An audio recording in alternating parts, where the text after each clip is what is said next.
Good afternoon, ladies and gentlemen. Guile here, and welcome back to the Forged Alliance Forever Promotional Series 2023. How did that happen exactly? I'm not particularly thrilled about it. If someone could have a word with management to get this whole time progression thing slowed down, I'd be most grateful. To quote Adina Monsoon from the 90s, it's like I hit an oil patch at 35 and now I'm just skidding towards the grave. But still, I hope you had a fantastic time over the New Year period nonetheless, and indeed the Christmas period, or whatever your pertinent winter solstice festival may be in your locale. Hope Santa brought you everything you wanted. What have we got to celebrate today? It's going to be custom 3v3. It's going down on a generated map. I'm ready. You guys are ready. And the players are sure as hell ready. So let's go on over to the game zone and see how they're going. A 2-git on Ching. Ka-ching. There we have. We'll check out the map in just a second. First of all, let's introduce our players and our teams. And just to be difficult, this happens every now and again with a generated map. This is Team 1 down at the bottom of the map, not at the top. And this is Team 2 up here at the top. So if I make any mistakes, bear with me, because this is not the usual format, as you who frequent my channel regularly well know. But I shall do my best to get things right. And to help me actually get things right, our first player for Team 1 down here, going electric blue, is blue. So that should be one thing I shouldn't get confused about. Maybe the only thing. He's going Seraphim, opening a first lad. Team member number 2 over here in the center for Team 2. It's Maximus Triple X, the Triple X adult version of Gladiator Ridley Scott was going for before it got changed. Picked up by the major studio instead. There he is. Anyway, he's going UEF first land and going Burgundy Red. And last but not least for Team 1, right at the top over here, going Cybrin, bless him, it's Killer 88. Killer, just like a rapper from the 80s would say it. Killer 88, there he is. Going Cybrin, as we said, opening first land in Ferrari Red. Let's go over here now to Team 2. We'll start at the bottom first of all in Baby Blue. It's Desert Wolf 216. There he is, and he opened first land. Holding up the midpoint over here in Spetsnaz Green for Team 2. It's Gib 80. Well, that could be, or maybe it's Barry Gibb. He'd be about 80, wouldn't he, from the Bee Gees, maybe, in that sort of ballpark. We'll see if he stays alive today. There we have it. Anyway, he's going UEF, opening first land, second air, and last but not least, up here at the top of the screen, it's Maxun. Maxun YouTube. I think I've got that right. Yeah, Maxun. So I guess he has a YouTube channel, so go check him out, guys. Check out all FAFers with their YouTube channels. Share the love around. And he is opening first land and going land all day by the looks of things. Game quality today at 93%. Players to look out for. Most definitely on Team 1 is Blue. He's 2,000 rated player. That's the top player on the board today. Other pros include Maxon, we've just introduced over here at the top for Team 2. He's an 1,800, and Gib just below him in the middle at 1,700. Everybody else is officially at Joe status. These are all global rankings though, because this is a custom, not a ladder match. So this is official Guile class classification. These 1,400s and the 1,300 there are all Joe status. So two 1,400s, Killer 88 and Maximus there, and Desert Wolf 216 at 1,300. So this could be a potential difficult alley over here, because we've got the top rated player facing off directly against the lowest rated player. So that could be tricky for Desert Wolf as things progress. Taking a quick look at the map and the reclaim today. That is the lay of the land. Some decent chunks of reclaim, some little mass fields here dotted around. As you scroll out, you can see 650 in that field, 540 there, all dotted about. The mass layout in terms of mass points, plenty of those scattered around the area. We have some redundant starting locations at the top of the bottom with clumps of core mass, but quite a heavy concentration of mass points throughout. We've got these 4 plateaus, which I doubt are really going to impact the game in any real way, shape or form. They've got a mass point or a hydro on each, and that is ostensibly that. First few aircraft out now for both teams. Got a scout plane over here for Gib, getting a rough idea of the layout of Team 1's territory. We've also got an interceptor loitering over there for him, and a T1 bomber out over here for Maximus. And if he discovers these engineers over here, that could be a prime target, although it doesn't look like he has. He hasn't got an air scout running with him at the moment, although there is now one inbound. So interestingly enough, he went for the bomber first, probably hoped he would get lucky and run across an engineer or two over here, and then brought out the air scout to give him some intel. There is the initial pass. That's what he can see. Are we going to get some kill orders out for this bomber? He's probably doing something very important down here. This tells an interesting story. It's going to be harder on the energy production in the early phases of this one. You can see mass bar completely full. He's feeding mass to his teammates.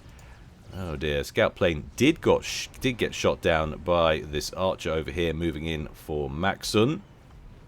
But he did manage to at least get a little bit of a read for this T1 bomber. One kill for him, engineered down next to that mass point there. It's going to pull a right turn and have another crack at some of the units down here. There's another vulnerable engineer there. Just went to work on a mech, stopped just at the right time. It's like one of those movies where someone's coming for them and then they duck for some reason, and the person coming for them smacks their hand on a pole. But the second volley will get him. The bomber does get shot down for his troubles, but still, two engineers, not too shabby. Little airdrop to the bottom right hand corner for blue. What is that? 2, 4, 5 units of build capacity dropped in that bottom right hand corner, and he's going to go straight for a radar. And now he's going to set up shop with 3 land factories and a mass extractor in the center to facilitate quicker and cheaper production. And that's going to be interesting. That's probably, if this can go on undetected, that stands a good chance of locking Desert Wolf out of this corner section, because it's going to be hard to repel pressure from both this bottom right hand corner here and coming in from the main base. That means effectively he's looking at securing this redundant starting location of these 4 mass points, and it looks like he might have got enough development under his belt to make that a reality. 2 land factories start working on their build queues. You can see a nice eclectic mix of units there. We've got THAMs, we've got anti-air, we've got a Selen in there, an engineer, and there goes a unit of point defense over here as well. Engineers for Desert Wolf have moved south. Does he have any idea of this? He does. That has popped up on the radar since he's built a T1 radar station over here. They're moving in to engage. Hasn't got any light artillery in place, so it's going to be tough for this little group of strikers to brush aside this installation. There are now 2 units of point defense guarding this position. And what is the range? Ooh, not quite in range. That land factory almost, you can see the edge of the range just cutting through the peripheral corner of that land factory, but not enough for that point defense to engage it. So that's probably going to be a bit of a win over here for blue. What's happening at the other side of the screen now? Looking pretty aggressive. Maxun advancing. He's got his comm in the middle and a large quantity of striker spam with the odd archer in there as well, pushing forward, although it looks like he's repositioning now as Killer has moved all the way up the edge. He's taken that section of redundant core mass right at the top and now is pushing in to threaten the exposed flank of Maxun. Maxun moving his commander forward in behind his spam. His spam should be able to shut this Mantis pressure down. Would have thought he had the numbers. Killer behind his swarm of Mantis with his commander over here. All these comms still upgraded. Excuse my phone pinging off in the background. I thought I'd silenced him, but apparently not. Killer now involved directly with the fight with his commander, has pulled what Mantis he had left after that engagement over to the east. I think he is going to run out of Mantis here. He's done comparable damage though to his opponent. Maxun now bringing his own commander towards the fight. And a second group of Mantis marching in to join them. We've got a gun upgrade in the middle meanwhile for Maximus, 66% done there and climbing. What's happening over here? Gib also getting an upgrade. Missed exactly what that was. Starting T2. So a little bit of a difference in upgrade choices over there. Desert Wolf reluctant to give up this core mass in the bottom right hand corner, has advanced down here with his commander, still holds control of one of those points. Blue with his own commander in the area, but he's not pushing in on it, and in fact hasn't managed to hold on to this position. It looked pretty strong early on, but with Desert Wolf now bringing his commander to bear as well, and the emergence of just the right number of Lobos, that position neutralized. So well done there. 1300 holding a 2000 at bay for the time being. A new stream of units pushing down more or less through the center has Blue bringing his commander back to guard his main base. I don't blame him. Meanwhile, back at the top left, Killer and Maxon really getting into things. Killer down to 3600, but Maxon running out of reinforcing spam means his comm might be left all by his lonesome, and he agrees, so he is wisely backing up away from that fight. He's taken a bit of damage too, but he's fared a little bit better, I think it's fair to say, than Killer has. Maxon with 7,400 hit points, Killer now with 4,100, of course with that extra Cybriny regen. Will mean he heals up quicker, and he'll be happy with that. Maximus completed Zeph Amp, and now going for T2 as well, wasting no time. Almost one upgrade right on top of the other. Gib already has both upgrades. We saw him working on T2 a little bit earlier. Has got the Zeph Amp in the intervening period and is now surging forward. T2 not looking like it's going to be long to complete there for Maximus. Has a huge store in mass. Again, still looking like power production the bottleneck here. It shows you just how much mass is available on this map. Is that the same all round, I wonder? Well, it's not the same for Killer. Killer completely out of mass while he tries to complete his stealth upgrade.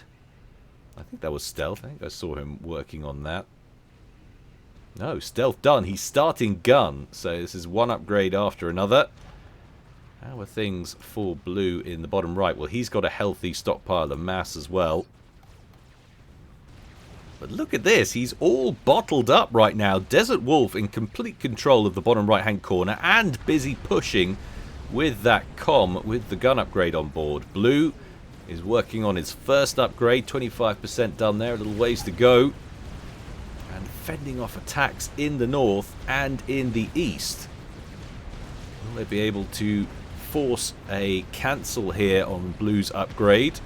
Probably unlikely. It's progressing very quickly, and Desert Wolf not rushing in with this spam over here, but he might have been able to do it if he'd gone straight for it. Having said that, he might not have been aware that an upgrade was underway at that particular moment in time. But he's got the gun upgrade. That's a lot of extra damage. Big old rate of fire boost.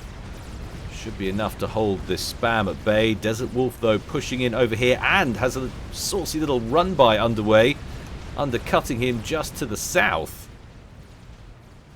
This is a surprise development, I think it's fair to say, in the south. Blue having trouble contending with this early pressure from Desert Wolf. We do have point defense going up further back. Blue's going to lose this forward land factory. Spam moving forward for Desert Wolf. Blue can drop back, thin it out a little bit, and he's got this station, this fire base going up over here. 2 units of Tech 2 point defense, a T1 and soon to be a third T2. Always drop back to that, but that's 3 mass points down and out. Blue currently pulling in 117 mass per tick. He is actually outproducing Desert Wolf, but I'm not 100% sure at the symmetry on this side of things. Compare it to, say, Maxon at the top. He's pulling in 116. Blue might have focused just a little bit more heavily on macro in the early game, which is why he finds himself a little on the back foot combat-wise. Look at this pressure, though, being brought to bear by Killer. He's got the stealth, he's got the gun, and he's feeling saucy, but there's a surging counter-push right now from Maxon, and it's featuring Tech 2 Mongoose in this unit comp, along with Pillars, and you stack that up to, in comparison to Killer's units, it's all T1 Mantis, so Killer out-teched on the ground right here. Opposing forces focusing in on his Mantis to begin with, but he's going to run out of supporting units before too long. And then his comm will be all by his lonesome in a field of T1 and T2 units. HP dropping fast. This could be our first exit right here. Almost 15 minutes in on the nose. Hit points evaporating into the red. 3,600 HP. Maxon continuing to press with his own commander. Can Killer get a ranking vet? He's very nearly there. It would just about keep him in it. Below 1,000 HP now. Below 600 HP. 500, 400, 300. There's more units coming in from the south. There's the ranking vet back up to 4,000 hit points. Maxon continuing to press with his comm, however. A new group of units in for Killer. He's got a couple of rhinos in there, crucially. Engineers trying to work on a point defense a bit further back, but the Pillars are already on it. Killer back down to 3,700 hit points. And crucially, there's still a number of Pillars alive, and they're getting in around Killer's comm, and I think this might be it. He has run out of road, down below 1,000 hit points again. Bosh! Down he goes, and no time to waste, because down here at the bottom, Blue and Desert Wolf getting into it. Blue into the yellow on 8,400 hit points. Desert Wolf looking very healthy indeed. He's got a lot of units back here, but what are all of these T1 tanks waiting for? He needs to send those in to back up his commander. Uh-oh. Check these out. Where did these T2 gunships come from? Locking onto Desert Wolf's comm. And he's got no way of bringing those down. He's got some mobile anti-air, but it's all Tech 1. And we're going to get our second exit just when he was doing so well. Desert Wolf bows out from a lovely little gunship play there from Blue. Dies at 16.5 minutes, more or less. But it's not over yet. In come a wave of Janus being brought in by Gib. Where are they going? It looks like they're going after the Mexes in the backfield for Blue. Oh dear. Or they're just sightseeing, maybe. I don't know. There's so many targets of opportunity over here, and they haven't dropped a single bomb. Literally, they're just on tour, sightseeing. Corsair the comm, says Desert Wolf. Half HP, not Corsairs. I mean, that's the distinction you need to worry about right now. Drop your payloads on something, anything. They're not Janus either if they can't bomb anything. I don't know what's going on for Gib. Why he's struggling. It's like he didn't mean to send them in at all. How immeasurably disappointing. I thought we were going to get a whole bunch of T2 Mex kills, but no. They were literally just on patrol down here, and it gave Blue all the time in the world to spam up a whole bunch of T1 anti-air turrets and shot them all down. Blue lost nothing in that pass. What a missed opportunity that was. But to be fair, he is busy in the center, so it was probably a little bit of a misclick, or maybe he got lost with the time scale. Sometimes you can send a unit somewhere, forget about them, or expect them to take longer to get there than they actually do. He is now embroiled in a base war in the center. Maximus with his triads up under shield coverage versus Gib, who's in a similar situation further to the north.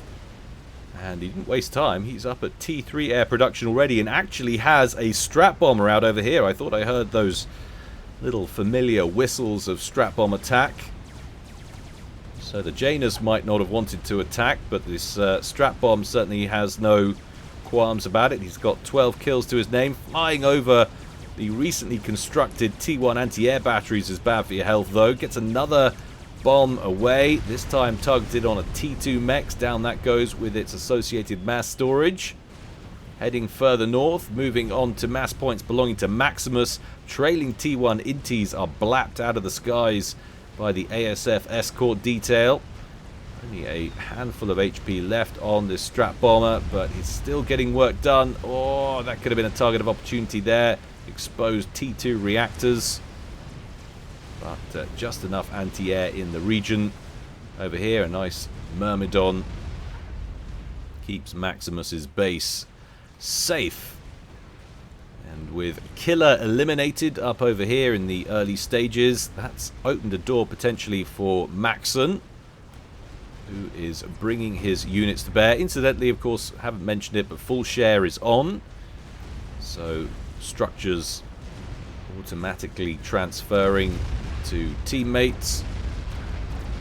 Down go this little forward section of structures over here to this pillar push, but they're not going to get past the bricks and pillars. In fact, that is a large number of T2 units that Maximus has at his command there. And that will protect at least the lower base down here. What was the main base of Killer? Down in the bottom right, a little bit of extension out from Blue. Ran through that extra starting, the redundant starting location over here with his Ilshivers. Do have a tech mismatch, largely speaking, between those Ilshivers and what's coming in here for Maxon.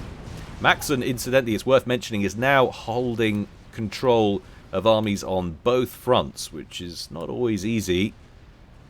He is the highest rated player, so it kind of makes sense, but I don't know, I'd be tempted to hand all of this control over to my teammate in the center and let Gib handle it, because it is difficult to maintain concentration on two fronts. It's an extra challenge. Let's see if he's up to it as the game progresses. 21 minutes down. Let's have a quick look on the eco side of things. So Team 2, that is the team right at the top. That's actually, they've got a good old 200 mass point in a generated eco advantage in this game. They're up about 40 odd K overall in total mass, but that's huge. That is really, really surprising. I suppose we've got a lot of redundant mass points up here at the top that have succumbed to recent attacks by Maxon. But still, that is surprising. Maxon pulling in 400 mass, of course, that he is sitting on 2 base. But Gib and Blue pulling in comparable amounts of generated eco. I like this switch out to mobile missile launcher play from Gib. Maximus forced to spam up a whole bunch of tactical missile defense. 2, 4, 6 or so. There's a Janus strike landing on the shields, forcing a shield capitulation. But is there enough ordnance landing now the shield has been depleted to thin out some of these defenses? That may have been a waste of Janus. Shield blinks back on, and very little has changed in this picture, so I think that's probably a fair assumption that that was not that successful. We're starting to get into the T3 land phase. Otham's stalking the land over here. A lot of inbound pressure, but it's all low order T1 from Maxon at the moment. Got a lot of factories just spewing out Lobos and sending them in, trying to tie up Blue and keep him busy. Nasty little force of Ilshivers Down here, however, they even have their own Ioshiva flak cannons. Could threaten these factories down here, and in fact that spam now being redirected over here to try and contend with this. Maxon definitely going to lose a couple of T2 mexes here, I think, at least. And these 4 land factories could be in trouble as well. Air cleaner flak under construction. I'm surprised he didn't go for a triad there. Construction abandoned. Maybe that's what he meant to. Monkey Lord is that? Yes, there is. So we have an experimental completed, and it's being sent out towards Gib, who has recognized the threat and has evac'd his forward fire base, which is now going to get incinerated by that spider bot. Shields collapse. A very useful T2 radar station as well. That's going to go down. A lot of intel there lost. But look at this. Broadswords out on the front line for Maxon. Looks like they're being sent in to engage the Monkey Lord. Do we have flak here to protect it? We've got a couple of units of skyboxers here. Vital that they're kept in it to try and protect this Monkey Lord. Where is Gib? He's still on the run. In comes Blue's ASFs to try and finish off the broadswords, but it's too late for the Monkey Lord. So much damage off those gunships. Oh, what are you doing, sir? No! Horrible decision! Gib evacing his comm when I don't think he needed to. Why was his comm on a transport? Gib, no. Bad Gib. Go back to singing in your high-pitched voice. Anyway, blown out of the sky unnecessarily, now leaving Maxon all by his lonesome. But, and it is a crucial, important but, you know, a kind of a, I don't know, a J-Lo but or a Kim Kardashian but. You saw what I did there. He is up 300 mass against his combined opponents. That's significant.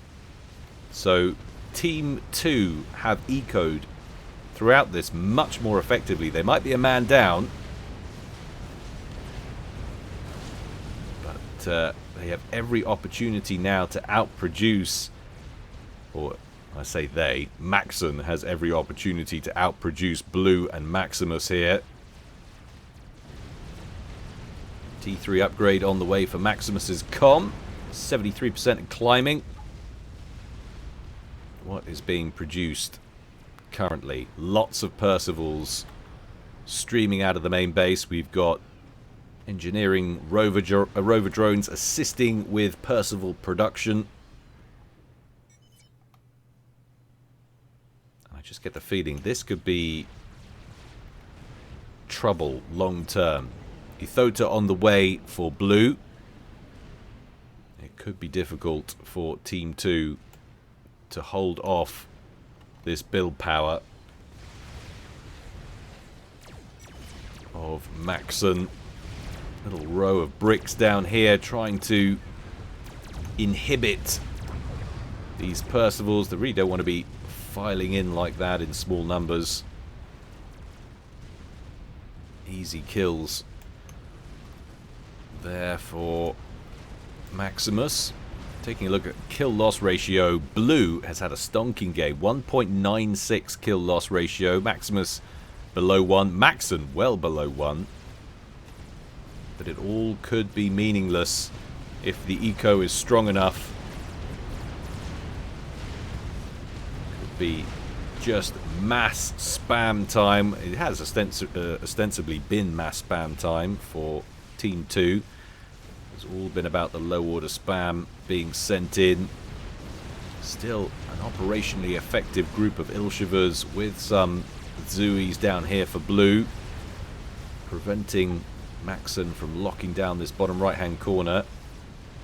Go T3, says Desert Wolf from beyond the grave. Get that radar upgraded.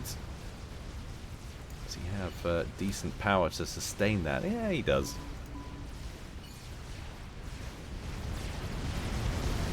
Lots of engineers being moved out to the bottom right-hand corner. That's what the assist ping was from Gibb relating to. But look at this. Outer reaches of Blue's base being torn apart now. It's about to lose another T2 mechs. Lots of Percivals in the mix. They've come down to join this spam from the center. Fortunately, Blue's completed an Ethota, who's going to be able to be marched out, or at the very least stand guard to prevent the main base itself from going down. Look at all of these engineers sent out over here to scoop up as much mass as possible. Not enormous mass fields as far as they go, but every little helps. We haven't seen much in the way of experimentals. We've had that Monkey Lord in the middle. And we've got this Ethota down here, of course, but it's been a little quiet on that front. 2 hero bricks have marched their way in and killed off some core mass over here. However, they're about to be Percy'd to death if they don't move. In the center, active engagement underway. Bricks outnumbered there too. Huge alpha strikes from the Percys, finishing off those armored assault bots.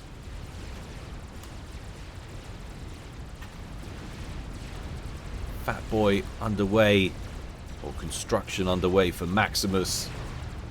Southeastern corner of the center, but look at this. Blue actually marching his comm out to join the Ethota, who took a real battering. He's into the red. This is why Blue felt like he was forced to bring his commander out, but he has done enough, just about. He got 1 rank of veterancy out of it, 64 kills to his name. Big old mass field available now on Blue's doorstep, which could be important. How much mass are we looking at there? It's about 14,000 there. 8 until 9,000 more or less there. Another 2.2k in that region. So those are decent numbers if Blue can scoop all of that. Trouble is, there's a constant stream of Percivals, and look, just look at the mass totals that Maxon is bringing in. 1.1k. He has macroed like a boss, or at least inherited a lot. Well, actually, no, that's gone up 200 or 300 mass since he found himself in this game by himself. So he has macroed hard. Total mass, it's now over 200,000, 230,000 advantage for Team 2. And I have this sinking feeling right now. Although they're putting up a valiant fight, Blue and Maximus, they are just going to be outproduced. Monkey Lord trying to clear up some more Percival spam, moving in the top section. Look at this again. That Ethota has recovered slightly since last we saw it, with its 70 hit point, a second regen. It's up to 22,000 hit points now. It won't survive another large-scale, close call encounter with a huge group of Percivals like this. So it's trying to get back to shield coverage. Ah, that could be interesting. Arsewasher underway. Let's have a look at ASF numbers to see how interesting it could be. 92 ASFs on the field for Maxon.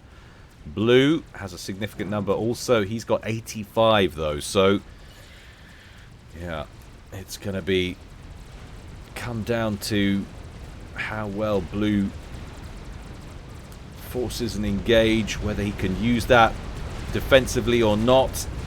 Maximus losing his base now, and look at this. That Fat Boy was almost at about 70-75% complete, and it gets destroyed. That's a huge mass sink for no tangible benefit now, thanks to this lovely little push. Over here, Maximus taking some Percival fire now. He might be the next to go down. We've got Parashields rushing in to try and protect him. He's on about 10,000 hit points. He gets under 1, but it depletes instantly. Gets under a second, and it's a similar situation.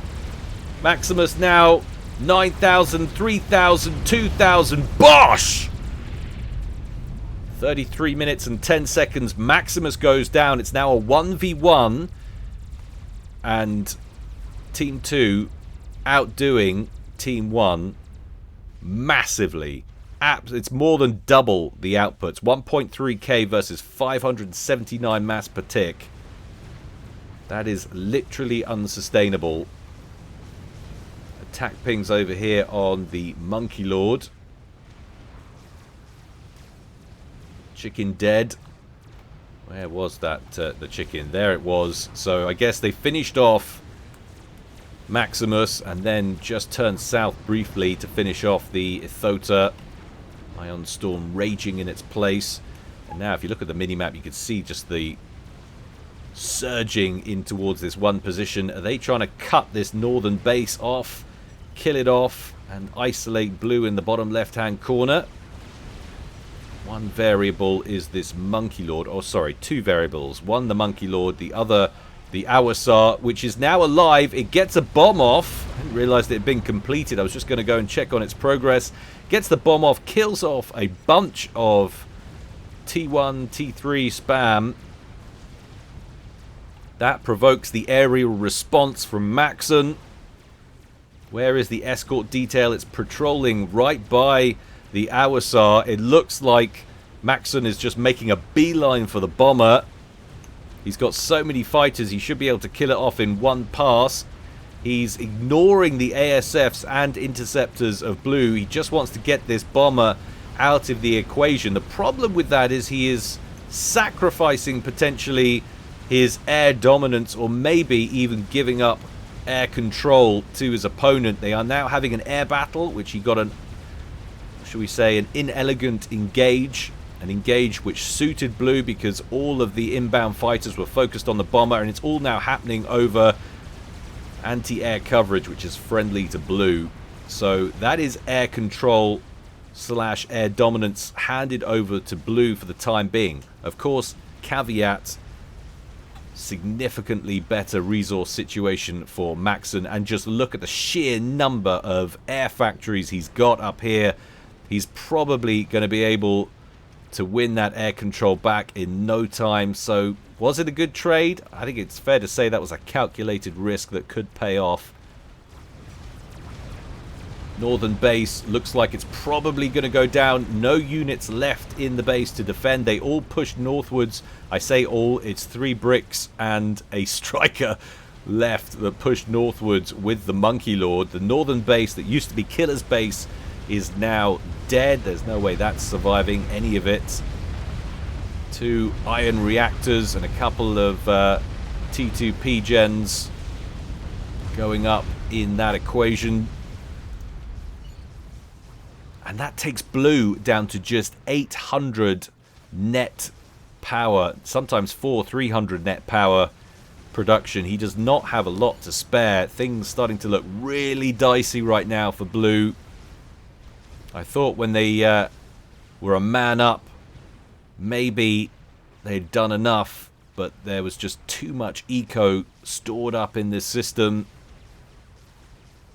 Maxon now looking in a solid position. He has got this Monkey Lord to worry about. Could do with maybe getting out some gunships to go and finish that off. Is he even aware of the threat? He can see 1 or 2 units cropping up on the radar now. Of course, Monkey Lord stealth just to be difficult.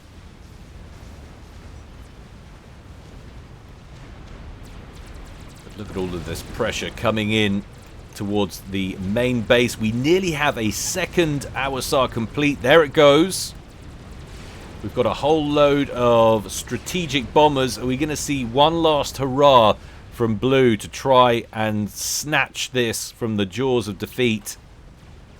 We do have a Monkey Lord inbound on Maxon, but engineers, and there are a lot of them working on Ravagers, will only need 5 or 6, and that should be more than enough to keep the comm safe from the Monkey Lord. Big old air battle ensues in the center. Despite all of the production power, blue not behind and gets a good engage there with reinforcing ASFs not getting involved. Once again, blue holds on to critical air dominance. Strat bombers coming out over here, looking like they're going to help defend against this push down here. The Awasar is out. The question is, does Maxon know about it? It is engaging some of the ASFs loitering in the area, so maybe, I was thinking he might wanted to have kept that a secret whilst he went for the sniper attempt, but he's going to have to go for the sniper attempt now. We go back into the top to see the Monkey Lord get bombed and ravaged to pieces. But this is now a make or break situation. The ground game at the main base for Blue is lost. He's lost everything down here in the western approach, but there's not much in the way of anti-air coverage, so this could be a massive open goal for Maxon. The Awasar flies over the top. Did it even drop its bomb? I don't think it did, but the Strats sure as hell did. Shields depleted, and Maxon's con straight the way down to 10k HP. Is the Awasar still alive? I don't know, but certainly a bunch of Strats are. Yes, it is. It's coming back in. This time it does get the bomb off. The shields are going to drop, and there go the Strats. I cannot believe it. Boom! Wow! Just wow! Blue with the BM at the end. Always nice to see. But that is an unbelievable grab right at the end there. He was beaten. Team 1 were officially beaten. They'd lost everything down here. That Ithota is still alive. I wish I had taken a quick look at the eco situation, but of course it's all stopped now. We're at the end. But I mean, it couldn't have been great. Literally, that's what Blue was sitting on. Map control for the other 95% of the map was all with Maxon.